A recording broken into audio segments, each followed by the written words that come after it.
Okay, so today we're going to talk about how to unpack a standard, and the standard I chose is one of the Common Core standards, ALA Common Core standards, and it's reading one. So read with sufficient accuracy and fluency to support comprehension, but it's quite a big standard. It has 3 parts to it. It's long, and I think that I will definitely be able to hit it over the course of the unit. So it's usually 3 to 5 lessons. The group of learners I teach is heterogeneous group of first grade ELL students. Most of them are from Vietnam, some of them are from Korea or Japan, and the subject is English language. The reason I chose the standard is because our English course book starts each unit with a short story and reading comprehension task. Like, here's the example. And reading skill is vital for first graders, so I really want to concentrate on teaching kids for reading for a purpose. This means that I want my students to be able to get deeper understanding of each text they read while they're developing reading fluency and accuracy. This also will lead to broadening their vocabulary and being able to practice correct sentence structure when writing and speaking. So the main skill that they're practicing here is reading, and we can see it in the standard itself. Read with sufficient accuracy and fluency. Read grade level text. Use context to confirm. So it's very reading heavy and reading connected. But as I said, while hitting the standard, it will lead to them developing better speaking and writing skills, accuracy in particular.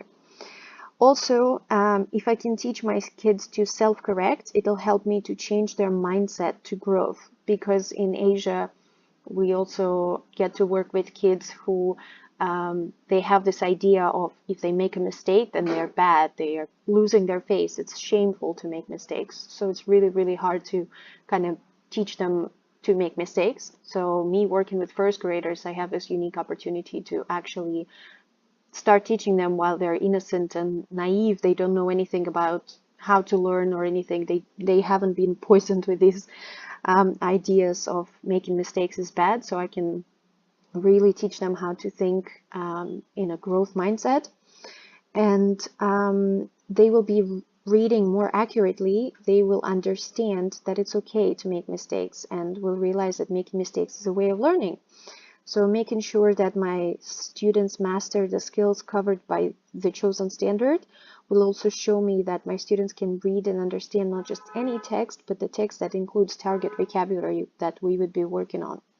So in each unit, after the text and the comprehension task, we have vocabulary part where we get to learn new words. And I want my kids to be able to use those words not only when we talk about this unit and this topic, but actually use them in real life situations and actually use the language, because what's the purpose then?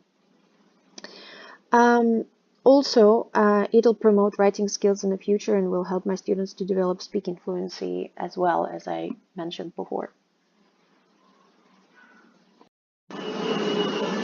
When I was thinking about the big idea I could extract from the chosen standard, I was really lucky with the content of the lesson itself, because the text is about, it's called I Cannot Cheat, and the text is about a boy at school who decides to tell the truth and not to cheat during the exam.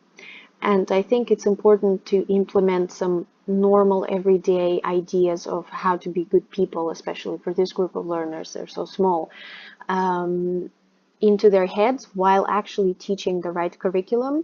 So the big idea that I'm going to be talking here is that children will be able to understand the importance of telling the truth and staying honest at all times. And that's a really cool big idea to have. Talking about activities or projects I would do with my kids to hit the standard, as you could notice at the start of my presentation, the standard that I chose has 3 parts to it. So I chose an activity or a couple for each part of it to hit the standard fully. So for the first one, for comprehension, we will obviously finish the course book activity for comprehension. But as it's quite small, it usually has just 4 to 5 very basic questions. I would like to add to it, and we usually play this comprehensive game when I create a PowerPoint presentation where they have to work in their reading groups and find the right option, or choose the correct option from the multiple choice questions, and that really helps to promote better comprehension of any story that we go through. For hitting another part of the standard, which is the rhythm, the intonation, and the right expression while reading, I like to read the story out loud first. This will usually give them the right model to follow while reading it. And I really set the right way of using the correct intonation and expression when reading. Another thing is the poetry club, where we get to use some chants to learn grammar, but at the same time, poetry, whenever you use a chant or a song, you get to practice, besides the pronunciation, the rhythm, the intonation. So it really helps. We usually do it once a week. And through that, they really get to practice how to speak with a proper pace and proper intonation. So it really helps.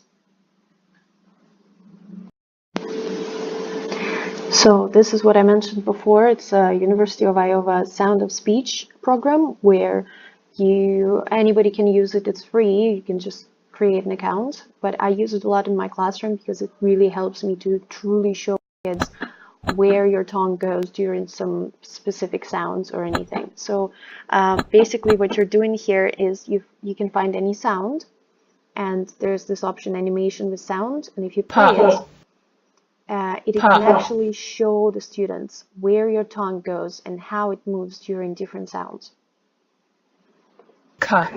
So it really helps them. It also has like a normal person showing the example of how it's supposed to be pronounced. So I use it a lot, and my kids really love it. And for the last part of the standard, which is working with context and be able to self-correct, I like these activities where they have to find a mistake. So what I do is I usually change the sentences that I take from the text that we read, and I make a mistake in them, not grammatical, but the context. I change a name or a setup, and they get to find this mistake, which helps them really to understand the text better on a different level, and get to work with the text closely by looking at the correct setup, finding the correct option in the text. And I differentiate it for different kids. For the advanced kids, I ask them to find the correct option or to prove that it's correct, because sometimes I just leave the sentences without any changes, so it's much harder for them to choose from 2 different options whether it's correct or not correct. But anyways, they have to whether find the correct option or prove that it's correct sentence, which promotes deeper understanding. And for the kids who are beginners or just achieving the level, I like to ask them to just find the correct option, because they know that every sentence has a mistake. For vocabulary, I want them to essentially be practicing it in real life. So I want them to truly understand the words in the context and out of the context. So again, for the advanced kids, I ask them to match the new words to their definitions. And for the kids who are achieving or below the expectancy level, I ask them to match vocab to pictures and make simple sentences with the new words sometimes. There are 3 types of tasks that I would use to assess my students. First one, for comprehension. Just in general, I would ask them some CCQs, concept checking questions, just right after reading the text, to see whether my class actually got the understanding overall of the text. Did they like it? What kind of ideas they have? Sometimes we play a game where we look at the picture before we read the text and kind of try to predict what's going to happen from the title and the picture. So after the reading, we actually discuss whether we guessed it or not. So it helps to build conversation. Another thing that I would do as assessment is exit ticket. The kids would have to retell me the story as they remember it, and it's a really good way of for me to see whether they, first of all, comprehend the text, how well they can use the target vocabulary, and just in general for the kids is also another way, another chance to practice reading, speaking, preparing for this rereading, retelling the story. And another thing is how to build a sentence.